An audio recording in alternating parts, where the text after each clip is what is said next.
Welcome to the Addiction Solution Podcast. I'm Michelle Dunbar. Enjoy listening and watching as addiction experts Mark Sheeran and I cover controversial as well as helpful topics on addiction, how to move past it, and other related subjects. As two of the co-founders of the Freedom Model, Mark and I will give you a completely new perspective on the topics that matter to you. We will take to task the Recovery Society's lies and misinformation and replace them with facts, research, and the methods to move on from addiction struggles without 12-step meetings, rehabs, and the shackles of endless recovery. Let's escape the treatment and recovery trap together and learn to be free. Welcome to the truth. If you feel you need time away from your life to learn how to solve your substance use problem for good without distractions, 12-step meetings, or other counterproductive processes, then the St. Jude Retreat with its Freedom Model program are for you. From the moment you arrive, you'll know that this place is special, effective, and different. We won't bring you to AA meetings. We won't take away your cell phone or tablet. And yes, you can have contact with your family and friends at any time. We don't treat our guests like children or criminals like rehabs do. You'll be surrounded by open fields with mountain views. The retreat is set up to help you to relax, reset, and learn how you can solve your addiction and move on with your life. You'll be learning the world-renowned Freedom Model program directly with co-developers Mark Sheeran and Michelle Dunbar in private one-on-one sessions. You'll also have your own room with no roommates. There's no need to be uncomfortable while getting through such a vulnerable time. In addition to having your private bedroom and meals prepared by our executive chef, there's high-speed internet access so you can keep in touch with work obligations if needed. When not in class, you can enjoy one of the many amenities available, including on-site swimming pool, dry sauna, and a pond for fishing. There's also walking trails, or you can take a trip to the gym. We welcome guests from all over the world who are seeking to escape the addiction and recovery trap once and for all. Call 888-424-2626 to reserve your room today. Hi, everybody. Hey, everyone. Welcome to the Addiction Solution Podcast. I'm Michelle Dunbar. I'm Mark Sheeran, and I didn't come prepared because my coffee is over there on the desk, so I'm going to go grab it. Go get it. What we're going to talk about today is something that troubles us. And we actually rode into work together this morning and had this discussion. So we were like, this is a great podcast episode, as tragic as this situation is. So I'm going to tell you a little bit about it without giving away who this is or anything like that. But we'll call her name, just to make it easy. Let's call her name, what, Jan? Yes. Okay. Jan. So we'd been talking to, Danny had been talking to this family, and their daughter, who's in her 20s, it was a referral from somebody that we know, and their daughter, who's in her 20s, has been in and out of rehabs for a number of years. I think she said 5 rehabs. Yeah, 5 rehabs, but she's been in a rehab for about the last year. She went from the detox to the rehab to the sober living. Okay. And so she's kind of caught in that shuffle. We all know about that shuffle. Okay. And supposedly it was supposed to stop, but it's still going on. And so she's been in it a long time, while this last time she took off with somebody else from the sober living, and they went and got high. And she overdosed. And thankfully, the person she got high with called the ambulance, and they couldn't bring her back with Narcan. Okay. But they did end up saving her life, I think, with AED machine, a defibrillator. And she was all set to come here, but she ended up back in the St. Jude retreat. To the St. Jude retreat. But she ended up back in the detox because they needed someplace to bring her. And because that was where she'd been. Now, I don't think this is the first time she had overdosed. And she's been doing this rehab shuffle thing for many years. And what happened is what typically happens in these cases. She went back to that same detox. The detox provider owns the rehab and also owns the sober living. And they're also recovery folks. So they have you kind of locked into the system, the AA recovery rehab system. And so she went back to this detox. And basically, once again, she was told that, well, you just weren't working the program good enough. Yeah, it's your fault. It's your fault that you almost died. It's your fault that you went back to, because you didn't do what you were told, what you were supposed to be doing. And a lot of you out there have had this done to you where you just haven't worked the program hard enough. You may have to go through the steps again. You may have to do more therapy. You're a special case. You're a chronic relapser. You're constitutionally incapable of being honest with yourselves. That's taken directly from the book Alcoholics Anonymous. So they convinced this girl. Now, mind you, she was set up to come here, which is completely the opposite message. And that is that you're not broken, that you're capable of moving on, and all the stuff you guys know from our previous podcasts and work and the book, obviously. So we dismantle treatment endlessly. It's such an easy target because of the nonsense like this, the tragic nonsense that they teach people. And so I want to talk about, though, how they convince people to do this, because here's something that hasn't worked 5 times over. The person's OD'd. Their life is hanging in the balance. Yeah, so scary. They've spent probably over $100,000 as a family Easily into the treatment system. And the girl keeps getting worse and worse and worse, and nobody's really questioning this. So how is it that we have convinced parents and the person themselves? Now, this girl actually said after she had been, after she talked and had an interview with this lady is now her savior, her words, her savior. How is it possible that you could convince a human being to keep doing this? Well, we see it all the time. Many of you out in the audience, myself included and Michelle included, we just kept trying and trying and trying and trying, saying, if I just, and here's how they do it. If I just look at the consequences and how bad it was, I'll stop. I have to be crazy to keep dealing with these negative consequences. I have to be crazy. I have to be suicidal to want to go get high again after it almost killed me. And then you go get high again. Yep. And then they say, it's your fault. And they say, you got to keep it green. You got to keep it in the forefront of your mind, just how bad it is endlessly. And so you go through this negative feedback loop where you're doing that, and doing that. And then you get high because it's a relentlessly miserable thing to constantly look at the costs and shame and guilt. And then you go back to drinking and drugging. But here's the linchpin. Nobody is looking at why the person goes back. Right. Nobody is saying, well, what do you see in that experience? Why would you, after those consequences, why would you go back? Now, I spent the last 33 years of my life studying this phenomenon, and we came up with an answer.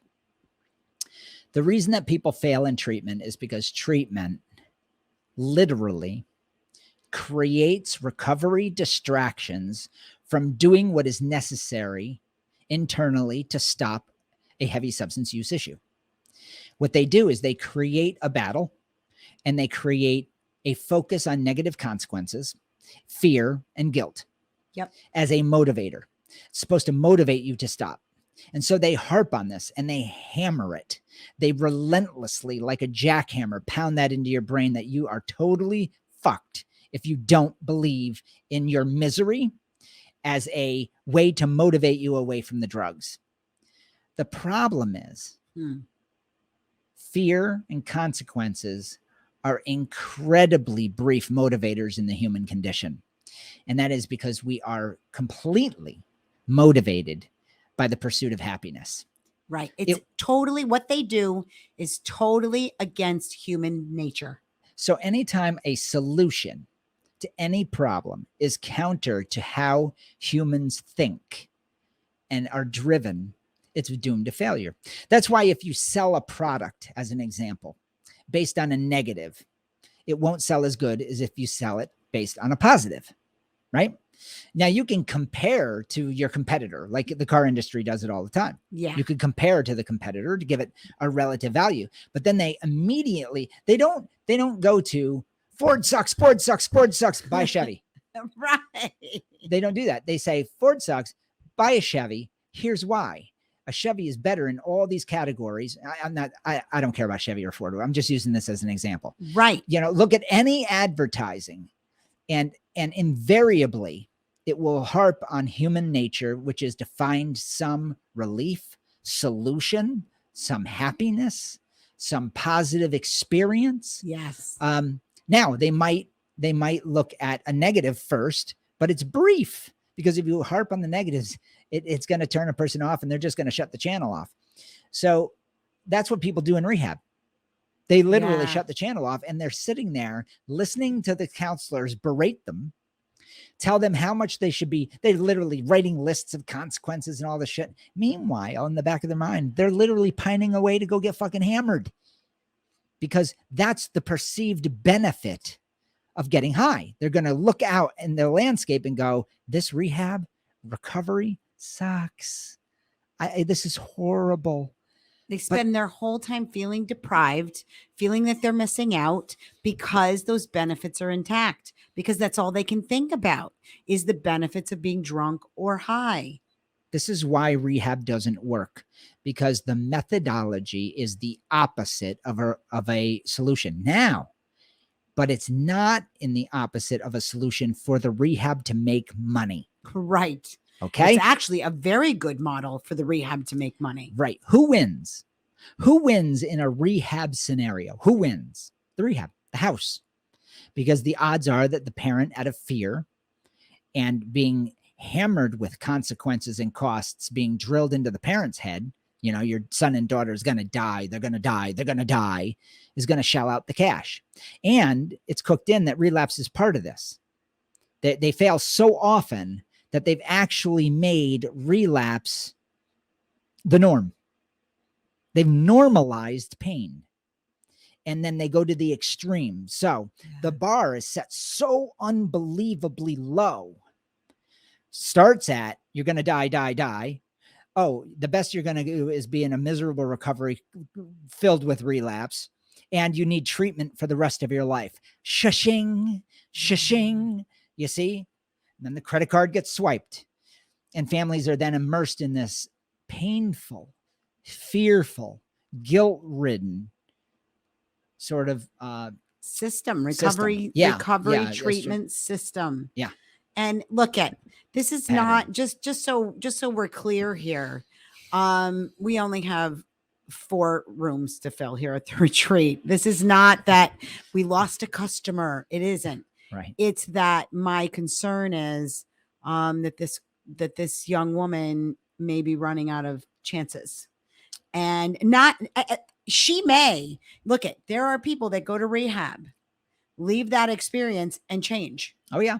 That does happen. Yeah, it's it 5%. It's a small percentage of people. Yeah, actually, it's probably 5% of the people that go to their aftercare plan, to meetings. But I think there's a little bit larger percentage of people that just leave and go, I don't think I want to do that again. And I was done with my heavy use anyways. Right. So I'm just going to move on with my life. Right. I know that's a big population. Yeah. Right? I know a guy right now that I talked to just yesterday who did that. Yeah. Where they just are like, yeah, I just decided, that I was being stupid. I don't want. Yeah, the ritual of going to the rehab gets the credit when the reality is they already quit. They were done. Yeah. They were done when they went to rehab. So, and we cover all that in chapter 2 of our book. Yep.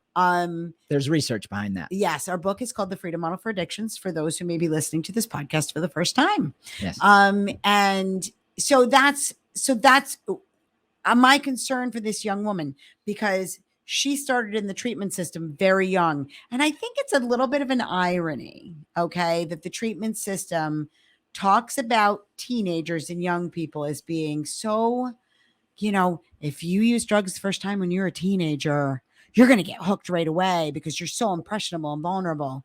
but they don't equate it with, we're going to tell you that you're powerless and diseased when you're 16 years old so that you can feel broken for the rest of your life, which, oh, by the way, is probably shortened because you have this belief system that you're permanently broken and powerless. I mean, that's how serious what we're talking about is. So for me, you know, both Mark and I were really fortunate that we escaped the system. But we paid a price. I mean, it was 20 years or more of our lives were invested in the cult of treatment, the cult of recovery, the cult of AA, the cult of 12 steps. All of it is predicated on you not thinking for yourself and not moving in a positive direction, but being fear-based. That's what a cult is. That's why I call it the recovery society. We've gone down a path that is so destructive to people. And here's the crazy part is when somebody comes to the St. Jude retreat here in this office, my office is right over there. They sit in a chair right over there. And I'm talking to them. I go, do you know that you like getting high and that's okay? But it may be based on a lot of perceived benefits that aren't really there.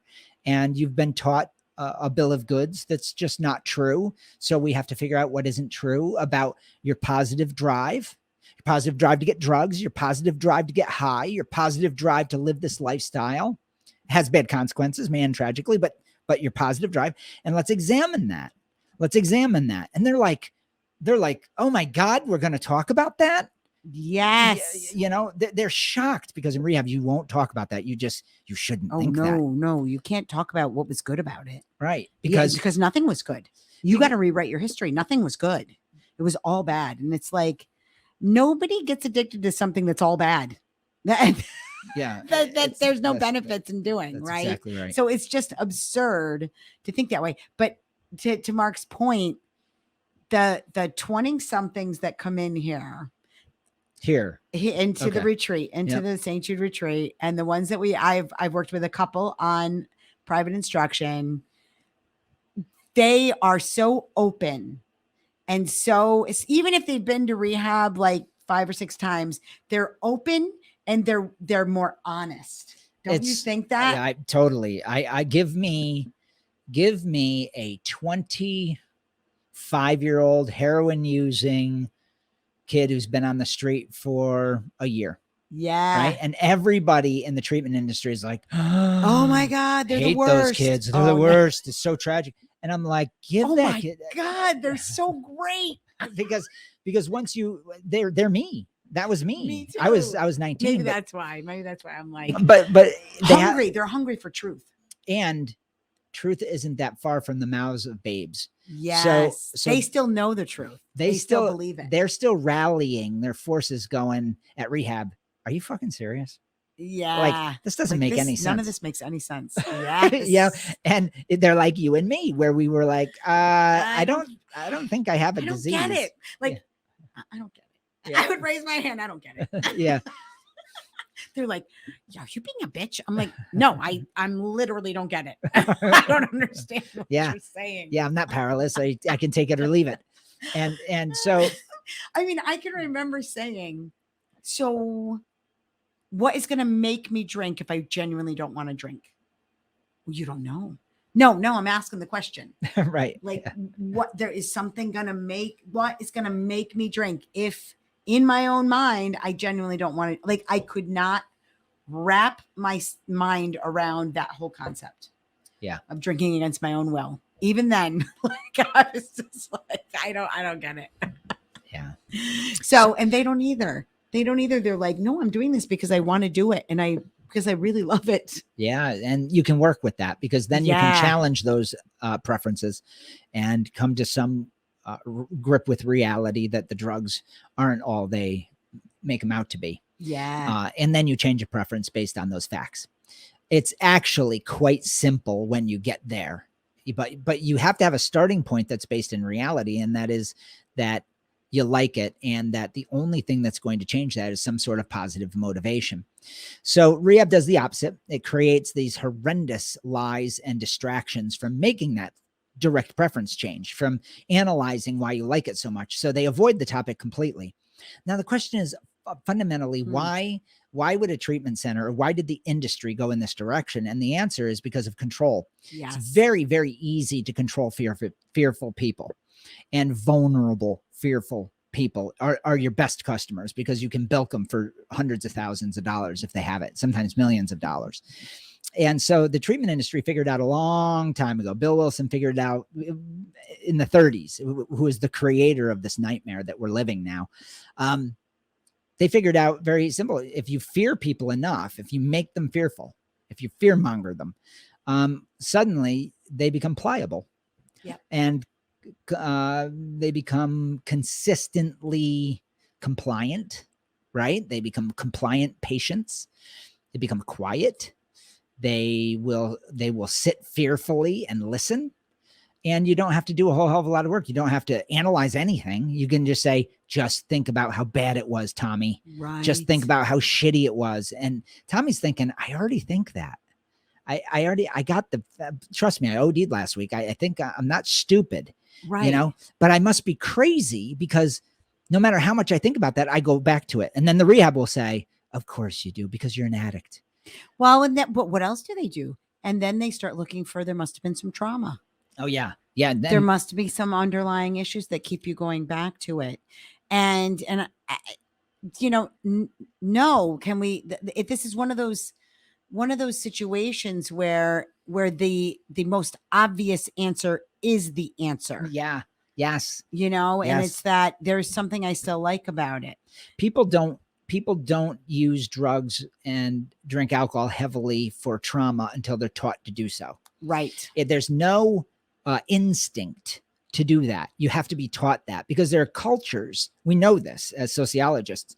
There are many cultures, dozens, hundreds of cultures, right, throughout the world where there are millions of people who live in abject poverty and massive amounts of stress based on war-torn countries, civil wars, genocide, lack of food and water, heavy disease rates, high infant mortality rates, all these stresses, and yet they don't get high and drunk. Nope. Right?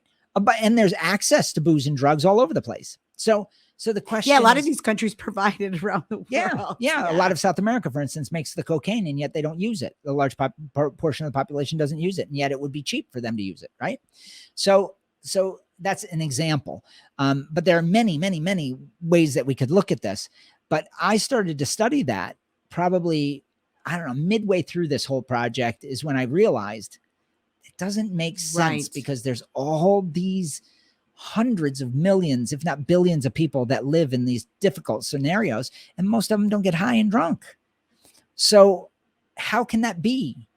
So now what we've done as an industry and as a culture is we've medicalized normal stresses. Yes. And when I mean normal, is abuse normal? Yeah, it's kind of there, right? I lived with it in different forms. She lived in it in different forms.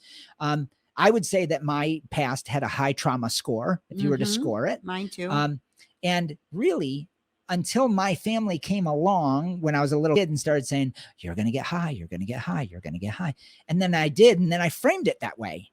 So we're creating addicts and alcoholics, that the quotes, so the treatment industry has been, and our society has been amazingly efficient at building this control model. That's why we call ours the freedom model. Through building fragile people, That's for right. Convincing people that they're fragile and weak, and that it is a matter of weakness, right? It is a matter of weakness. It is not. It is not. So yeah, this made us both really sad. I'm hopeful that if either she's going to be one of these people that spontaneously changes, which the every time she goes to rehab and fails, the chances kind of diminish for that a little bit more each time. When you learn, you each time you go to rehab, you do what you're told. You stay in your sober living. You go to your meetings. Maybe you even, get a coffee commitment at a meeting. Or, I mean, we've known people who've done everything right. They'll, and then they, you meet someone and you take off together or whatever to go get high together. Well, the plan was already in motion to do that, because the preference in your mind was never challenged. Never. It wasn't even looked at. As a matter of fact, your desire based on the happiness value you see in getting high was never even mentioned. Yeah. So it stays like this icon, this bright, shiny disco ball in your mind. And when you go to treatment, it gets put on a shelf. And eventually, Go ahead. Because I was just going to say it gets put on a shelf, but not really. Right. It gets put on a shelf in your mind. In your mind. Meanwhile, you're looking over here at a distraction called recovery. I'm doing all this stuff, but this thing is pulsing, bright, shiny. And then the opportunity happens and you grab that fucker and you run out and you go do it. But you see, it's on the shelf. But one of the things that treatment does and the recovery world does is not only it doesn't leave it there on the shelf. It actually builds it up for you. That's a great point. They build it into a powerful icon. They do. That like this, you can't go past the house you used to do drugs at. You can't be with the people that you used to do drugs or drink with, because it was all bad. But on the other hand, it's so alluring because it's so wonderful, and you're never going to feel as good as you did when you were high. That's just something you have to live with for the rest of your life. Your brain, your serotonin, dopamine is depleted and you'll never be happy again without the drug. And the best you can do is a life sequestered and limited by recovery because you're a sick person. Yeah. And I'm saying it condescendingly because that's how they say it. That is how they say it. It makes me sick. You'll never feel as good as you did when you were high. That's complete and utter shit. Right. You need to know that. So what you did is you made that icon, that disco ball of brightness, your preference for the drug, massive. And then they say, we know recovery is hard. And meanwhile, this thing is pulsing bright. It's the only shiny object because they just defined it that way. Yeah. And they say, just stick your head in the sand and hope for the best one day at a time. And while you're serving people and bringing people in and saving people, you become part of the machine, the recovery treatment machine and recruitment. Yep. Of recruitment. And the more you struggle, the more you've got to be dug in and you've got to give yourself over to this simple program. Yeah. Completely give yourself over to the simple program. That's a line straight out of AA. Do you know how cultish that is? Do you know that is a cult? Yeah. Okay. So the Recovery Society is this massive, massive cult that takes your individuality, ignores it, marginalizes it, ignores it, and then says, you really are a minion of your circumstances and your genetics. This is all lies. Your genetics, your mind, everything conspires against you. Like there's all these nebulous, weird forces and monsters that are out to get you, all under the guise of addiction. None of it's real. It's just you have a preference, but it becomes real. Yeah. And that's what's happening to this girl. She's succumbing to these ideas and wondering, I'm never going to be okay. I'm never going to be okay. And oh yeah, I failed. It was me. And so this is where it literally hurts my heart. Me too. That she has been convinced that she's so broken, and that she's the one that's the problem. It's not that she's gotten the wrong information. It's like giving somebody, chemotherapy for a cold and the cold doesn't go away. And, the person with the cold is thinking, oh, I just didn't do it enough. I use an analogy in class that resonates with some people. And that's, you have a car.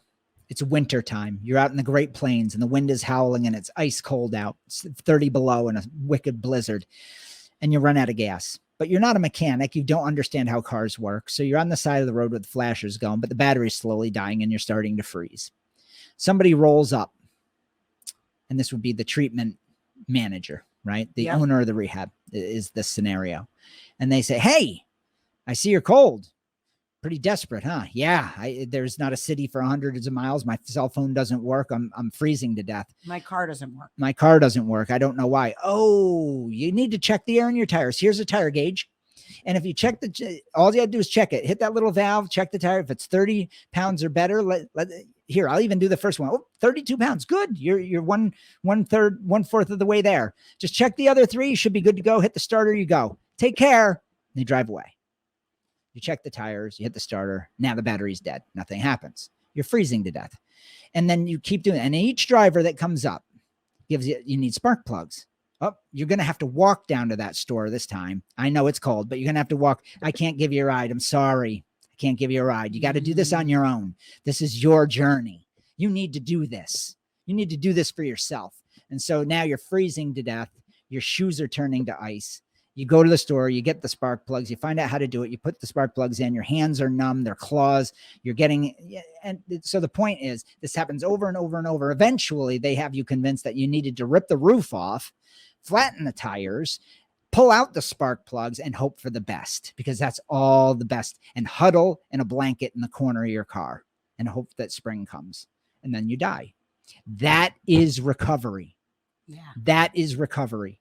Endless lies being told to parents and their families, all under the guise of fear, guilt, so that they have control, not because rehabs are malicious. No, and most of the people that work in them are wonderful people who think that they're helping. They believe that if you check the tires and rip the roof off and go on this journey that you're going to get well. They believe that shit. Yeah. They believe it. Yeah. So look at, yeah, we were a little bit emotional in this one, Well, it makes because me sick. it hits very close to home, and our kids are in their 20s. And we lived it. I was stuck in treatment for 18 months. Yeah, and came out and almost shot myself. Exactly. And I was convinced when I was young that I had mental illness, and that, I was dual diagnosed and my prognosis was terrible. And you were suicidal for months after we met you. It took a long time to undo that. Yes, I was. I seriously contemplated suicide probably from the age of 17 to the age of 23. Yeah. So, that's all a result of the nonsense you were told. Yeah. Yeah. And I wasn't somebody that talked about it. I didn't go telling people that I was suicidal. That was the last thing I wanted anybody to know. And so I was utterly convinced that I was broken for so long. And even after I got sober, so to speak, even after I stopped everything, I was still convinced how broken I was. I felt broken. I felt like I didn't have control over my life overall, even with all the evidence that I had stopped these things. So, Mark's going to grab the book. Yeah. Because we're coming up on the half hour already. Right. It went by very fast. So we're very frustrated with the treatment industry. We're very frustrated with recovery. I specifically don't like to see young people stuck in it. Well, it's how young people die in this system. And it's so needless. Yeah. It's just needless. And having lived through it and having been told with the counselors and their condescending tone, how wrong I was, when honestly, as a 18-year-old boy, I was right all along. I was rallying against I was mandated into treatment because I almost killed some people drunk driving, and this whole thing happened. And I was right. I just needed somebody to tell me that, yeah, what you're thinking isn't crazy, Mark. You really can get past this and move on with your life. And when somebody told me that, my life took off like a rocket ship. Yeah. From totally suicidal and basically homeless to completely successful in basically every endeavor I did for the next 10 years. Yeah. What a wonderful thing. And now I have 3 grown children. I have a 21-year marriage. I have all this awesome stuff that nobody told us we could ever have. Yeah. I was doomed at 18. They told me that I was absolutely going to be institutionalized the rest of my life in some way, shape, or form. Yep. And limited in my scope of being able to handle life's troubles, like some fragile, broken doll. And I'm anything but that. Yeah, me too. Me too. So, there's our book. So this podcast, I'm showing the book. It's The Freedom Model for Addictions: Escape the Treatment and Recovery Trap. We wrote it and published it in 2017. It's all over the world now. I'm showing this because I want this podcast to be brought to parents and to people stuck in the trap. Yes. I'm hoping that it'll get shared. If you know somebody specifically, I hope it gets shared with those people in the mill, right? That are living the experience that we lived, and as a way to show them, look, you don't have to come to our retreat. That's not the point. No. Just read the damn book. Just read the book. And there's a family book, which I've given them all out, so I don't have a copy of it here. It's called The Freedom Mother for the Family. Let people know they can get it on Amazon. It's in Kindle version. We don't have an audiobook yet. That's been delayed. But we will be having, I do want to get it done before the end of the year. And just let people know, you have really nothing more to lose by getting out of the system and trying something new. And you have a lot to lose by staying and doing the same things over and over again. And watching your loved one get worse and worse and worse. It's not their fault. No, don't buy into that. That part isn't their fault. The part that's their fault is that they like to get high, and their preference has remained unchecked because they've never been taught how to check it, how to challenge it. That's never been done with them. That's why they're struggling. So they assume that heroin, drinking, meth, whatever it might be, is their only answer to happiness. And until that gets checked, until they, one, identify that they love it, why they love it, how they love it, and then can we challenge that love? Yes. Right? Can we all challenge those things that the they perceived thought benefits? they think it's doing for them? All of even the pleasure that you get from it, a lot of times becomes kind of, you almost ignore when it starts to get boring because you still are reaching for those benefits. Yeah, you're still living in the fantasy that it's going to feel the same way it did when you first started. And that fantasy is long gone. Yeah. But the fantasy is enough. Hope is enough to keep you using for decades sometimes. We deal with that all the time. But you want to use on steroids, go to treatment a few times. Yeah. And they convince you that you're absolutely destined to do so, and that recovery sucks just as bad, if not worse, than getting high. You've just created a perfect negative feedback loop. And that's the trap. That's the recovery trap. Yeah. Yep. Okay. So I'm sorry that this one might be very emotional and kind of a downer of a subject, but there is a solution. Yeah. Yeah. The good news is you can get out of it. Yeah, you really can. And you can move on. Your son or daughter, your wife, your spouse, whatever. You can move on, and it's wonderful. It really is. So thank you, everybody. If you are struggling or you know somebody who is, I recommend calling. Call 888-424-2626. You can check out all of our products at thefreedommodel.org. All of our online products are available at online.thefreedommodel.org. And if you want to learn how you can come to the retreat and work directly with Mark and I, you go to soberforever.net. That's soberforever, one word.net. Yep. So call 888-424-2626. And Sober Forever, by the way, that website highlights the retreat, which is the St. Jude retreat, which we've been running for 33 years. Yes. All right, thanks, everybody. Bye. Take care. Hey, everyone. Michelle here. I'm so excited to let you know about Freedom Model International membership. Get support as you deprogram from the 12 steps and the shackles of addiction recovery. For a low monthly membership fee, you get the Freedom Model online program, which includes our books, our audiobooks, workbooks, and all the additional lessons. You also get the Freedom Model for the Family online program as well. You will get a live members-only 2-hour question and answer webinar with Mark and myself the last Wednesday of every month. And each week, we're going to add a new video lesson. We call this the What We Learned This Week series.